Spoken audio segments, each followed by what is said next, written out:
How's everyone doing today? I'm going to be talking about Quagmire from Family Guy. Quagmire might be one of the most freakiest characters I've ever seen in a TV show. Ever since this guy got introduced, we immediately get to know that this guy is a complete horn dog of a human being. Although I can't really remember the first couple of seasons, but there are some moments where he's a pretty freaky, deaky, and he's pretty crazy as well. You know, there's moments where he really cannot control himself, or there are moments that might shine a light on him being a predator and part of R. Kelly's clan or some shit. Because the episode where he waits, where it's Meg's birthday, no one shows up to Meg's birthday, by the way. Everyone knows, like, oh, it's a surprise party for Meg. No one's there. The only person that showed up was Peter. I swear to God, Chris Griffin's supposed to pay all the boys in school to show up, but they didn't even want to show up. They just robbed him blindly. They're like, yeah, I'm not coming here. And Peter's the only one that showed up. So the family don't really give a shit. You know, Lewis is like, oh yeah, sure.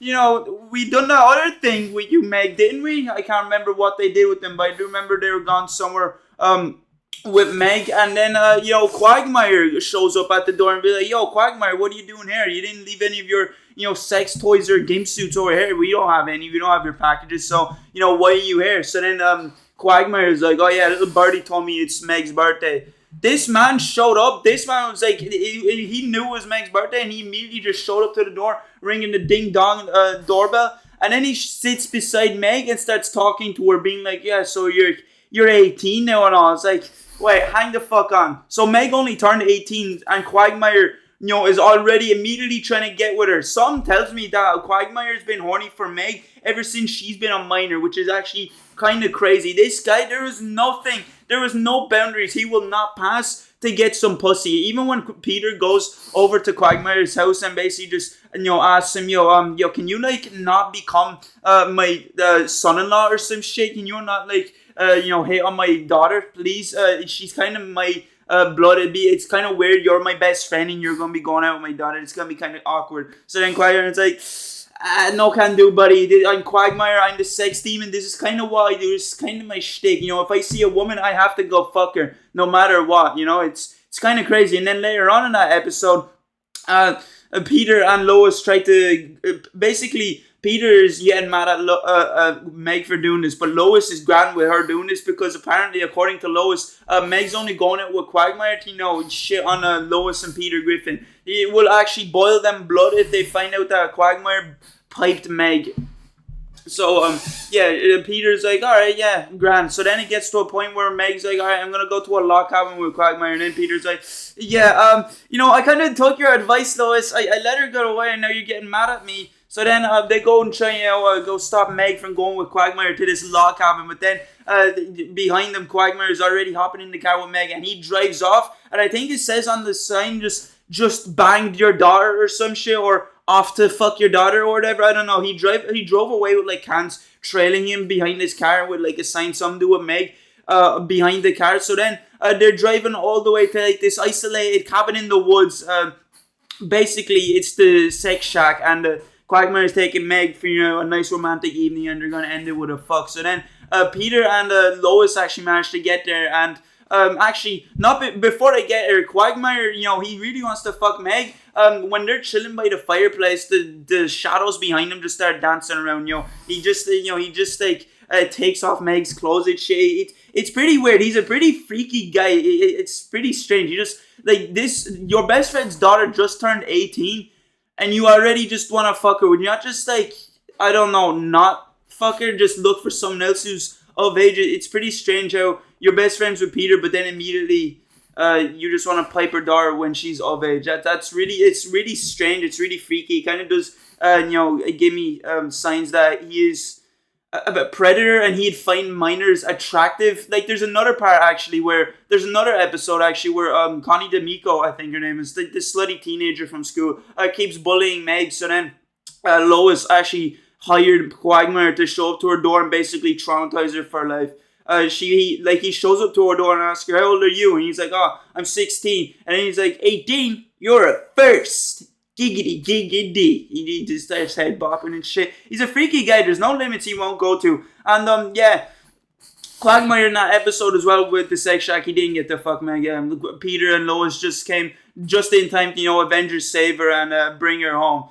So another moment, actually, this is probably one of the most craziest moments. This is probably the creepiest moment, Quagmire. This really kind of shows you, like, this guy, he's not really that normal in the head. So there's an episode where they're gone bowling, the boys, and Mort just manages to score a perfect game. So then when Lois goes to the bathroom, she starts hearing noises around her. It's like the bathroom demon or something. She has like a next door neighbor that's taking a shit or whatever. So then as she's putting on the paper towels on the seat because of bacteria or some shit, she's a germaphobe. She hears Quagmire laughing more, and then Quagmire's like, "Would you hurry up and just sit down already?" She looks up and sees Quagmire, like the fucking Predator Spider-Man, just having his legs and arms just spread out, just on top of the stall, and he's looking down at her like, "Hey, how's it going?" I'm just getting like a bird's eye view of what it looked like if a woman was shitting. Yeah, just don't mind me. I'm just here to, like, I'm the shitting inspector. I need to see if you're good at what you do. So then she obviously freaks out and screams. She runs out that shit, and the man was hiding in the woman's bathroom. He is so horny. He would fuck anything. He probably, if a tree looked like it had a big fat ass, he'd probably go and fuck it, because this man's so horny. Him watching other women sit down and take a shit gets him hard, which is, this guy must be willing to do anything when it comes to sexual, it seems like. So then for part of that episode actually, they all like try to get rid of Quagmire. They're like, "Oh yeah, Quagmire, he's to get the fuck out of here. Put him on the sex offenders registry or get him to move out." I don't know. They just didn't want Quagmire around the place because he's a little creep. And then Peter Griffin, he's such a good guy. He even still managed to defend Quagmire. So then they were trying to train Quagmire not to be horny anymore by like showing him a porn mag, putting a fan directly over his cock, basically putting his penis through the saw trap trials. So then when he goes out and when he looks around, he sees everything everything to him is a sexual object. By the way, the fire retardant is like some woman, just winking at him. The tree is some woman as well. Everything is sexual to this guy. So then when he goes to the mall to test to see if he's horny anymore, he just sees women everywhere. And for some reason, there's a scene actually just pretty random. He sees some cheerleaders. They drop their pom-poms in the river fountain, then they start splashing, then they make out. I don't know, it's making him pretty horny. And then he says, I need to go somewhere where there isn't women. So he needs to go to a gay strip club, it sounds like. So he ends up running away from all the chaos around him, and he ends up showing up at the security office. And this guy, he's getting a first class view of the women's changing rooms. He's basically the security man, looking over the cameras, and in every camera there's a woman changing, there's a woman undressing, and then in one of the cameras a woman has a heart attack, or she starts like having a stroke or some shit. So then Quagmire, he immediately goes to rush over to her, and we think he's giving her CPR. This is kind of fucked if you think about it, because he's like pushing her in between her tits and shit, giving her mouth to mouth, giving her doing the regular CPR steps and all. And then the other women, came and saw that he was saving her, and it's like, "Oh my god, you just done CPR." The hell CPR? What was he trying to do there? Yeah, he was trying to take advantage of an unconscious corpse. That's like really, that's going into like jail time territory over here. Another scene actually, there's another episode where the boys are on the run from the guards, and they end up coming across this mental asylum. The dude there is racist. He ends up taking away Joe because all cripples are insane, according to him. He ends up taking Cleveland away because he's black or whatever. I do remember him saying something about like colored people are insane. And then when it gets to Quagmire, he's like, "What the fuck do you want?" Quagmire's like, "Yo, do you have any other brain dead chicks in the back there that you just let people have sex with?" He's so like, it doesn't matter to him.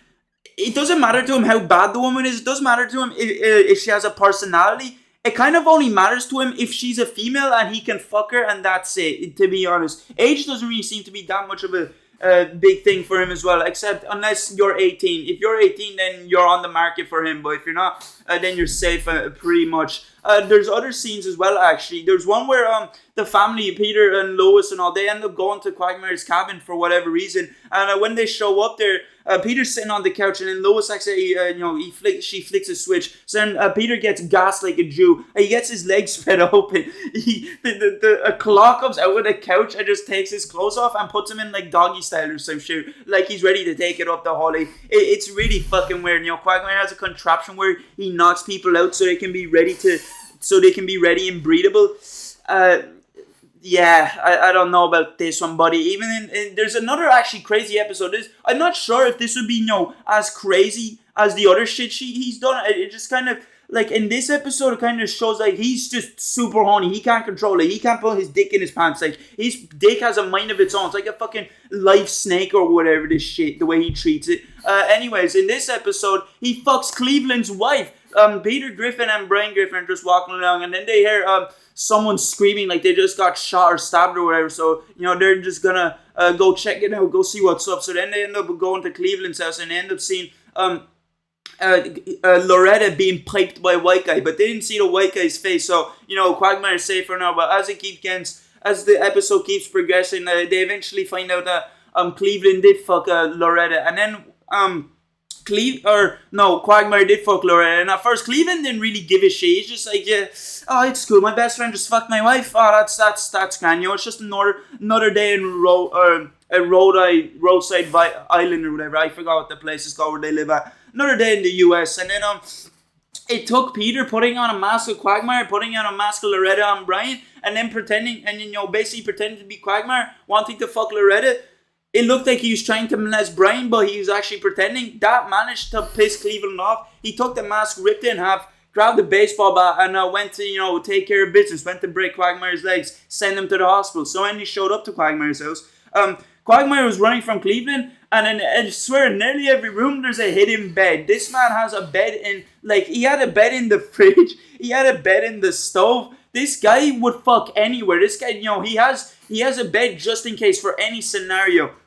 So yeah, that's kind of one of Quagmire's kinks, I guess. He turns his house into a big sex dungeon that has like mechanics and machinery and all. So then there's another one actually where Lois first comes over to Quagmire's house. He's like, oh yeah, you're here for me, pretty much. So then he presses the button, a bed flips out of the wall, and then music, starts, a disco ball, comes down from the scene, starts playing music. A bar actually opens up, and he's pouring her shots because he thinks they're gonna get drunk and fuck, but no, she's here for a completely different reason. So yeah, Quagmire, he's a pretty insane sex freak. He's a sex addict. He's like Russell Brand or whatever. There's literally like a clip as well where a bunch of Asians just run out of his basement like they're a bunch of dogs or sheep or whatever. He just has a whole collection of Asian women in his basement. Yeah, this guy is a sex demon. He's a sex freak. He'd fuck anything. He's pretty crazy as well. There's a scene where they Peter and Joe tried to prank him. They're like sticking needles on him. Joe put a needle of gonorrhea on him. He's the carrier. Meningitis, he has that shit as well. And then they ran out of every known disease in man. It's crazy. This guy has every disease known to man, and he's still alive. So how is he still alive? Actually, he has every disease known to man. Anyways, I'm getting way too deep into Family Guy over here. But anyways, yeah, Quagmire is a freak. And yeah, see you later.